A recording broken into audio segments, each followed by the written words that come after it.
Good afternoon. Myself, Dr. Nilav Shah, working as a consultant nephrology at Shah Kidney Care at Bhavnagar.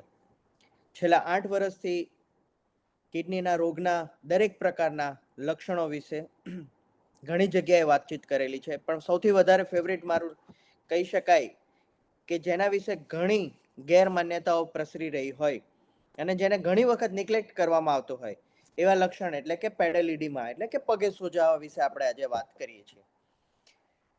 પગે સોજા આવવાના ઘણા બધા કારણો હોય છે. સૌથી મહત્વનું કિડની, હૃદય, લીવર, ઘણા કિસ્સામાં થાઇરોઇડ, તો ઘણા કિસ્સાની અંદર કોઈ પણ પ્રકારનું કારણ ના હોય છતાં પણ સોજા આવતા હોય છે, જેને ઇડિયોપેથિક ઇડીમા અમે કહેતા હોઈએ છીએ. આ બધામાં મહત્વની વસ્તુ એ છે કે જો એ સોજા બીમારી સાથે સંલગ્ન હોય તો એનું કારણ જાણીને એની ટ્રીટમેન્ટ કરવી જરૂરી છે. આપણે આજે વાતચીત કરીએ કે સોજા આવે કેમ, કઈ રીતે. એ દરેક પ્રકારની બીમારીને અનુરૂપ એના કારણો હોય છે. તો પહેલા આપણે વાત કરીએ કિડનીને અનુસાર. તો આપણા શરીરમાં રક્તવાહિની પ્રસરતી હોય છે. એની અંદર પ્લાઝમા એક તત્વ હોય છે. શરીરની અંદર આલ્બ્યુમિન એ પ્રોટીન ઘટક તત્વ હોય છે.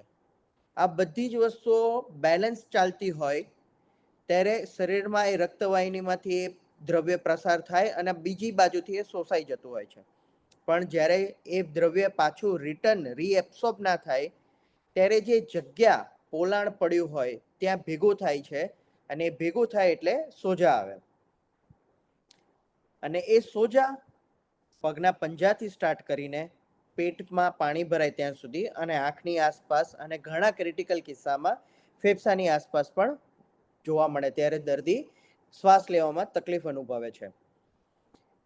તો પગે સોજા આવે છે તો એ નું કારણ કિડની છે, હૃદય છે, લીવર છે, એટલે કે શરીરમાં આલ્બ્યુમિન પ્રોટીનનું ઘટક તત્વ ઓછું થયું છે, એની જાણ પડતાલ કરવીની થાય. સૌથી પહેલી વાર કિડનીમાં. તો કિડનીમાં સોજા આવવાના બે મહત્વના કારણ હોય છે. એક, જ્યારે કિડનીમાંથી પ્રોટીન લીક થાય, યુરિનમાં તમને ફીણ આવવા માંડે, એ દર્દીની અંદર પ્રોટીન લીકના કારણે સોજા આવતા હોય છે. તો આ પ્રોટીન લીક કેમ થયું? પ્રોટીન લીક નોર્મલી ડાયાબિટીસ વાળા દર્દીમાં જોવા મળતું હોય છે. અમુક પ્રકારના કિસ્સામાં દવાઓના કારણે પણ પ્રોટીન લીક થતા હોય છે.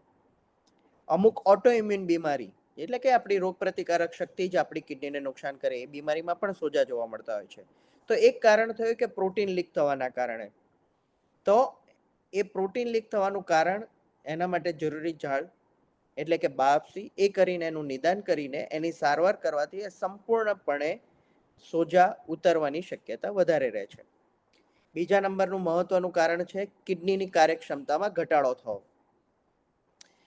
ડાયાબિટીસ, બ્લડ પ્રેશર, લાંબા સમયથી પીડાશામક દવાઓ, ઘણી સ્ટ્રક્ચર બીમારી, વારે ઘડીએ યુરિન ઇન્ફેક્શન, પથરીને તકલીફ અને જેના કારણે કિડનીની કાર્યક્ષમતામાં ઘટાડો થાય ત્યારે શરીરની અંદર રસાયણોનું પ્રમાણમાં ઊંચ નીચ જોવા મળે અને જેટલા પ્રમાણમાં સોડિયમનું પ્રમાણ એક્સક્રીટ થવું જોઈએ એ થાય નહીં અને એના કારણે સોજા આવવાનું મહત્વનું કારણ બનતું હોય છે.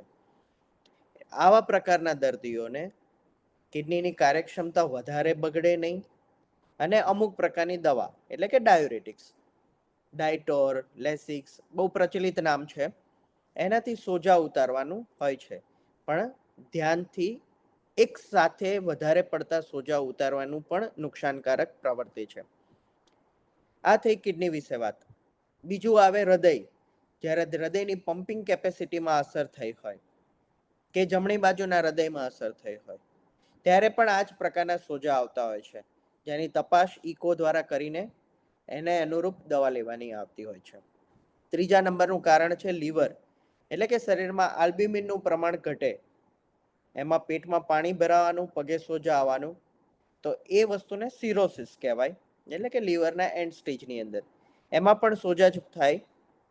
એની દવા પણ અલગ થાય છે. ઘણી દવાઓ બધા જ લાગુ પડે એવું હોતું નથી, એટલા માટે જ મહત્વની વસ્તુ છે કારણ જાણવાનું. આ બધું જ ના હોય છતાં પણ સોજા આવતા હોય છે. એ સમયે થાઇરોઇડ પણ જોવાનું આવે.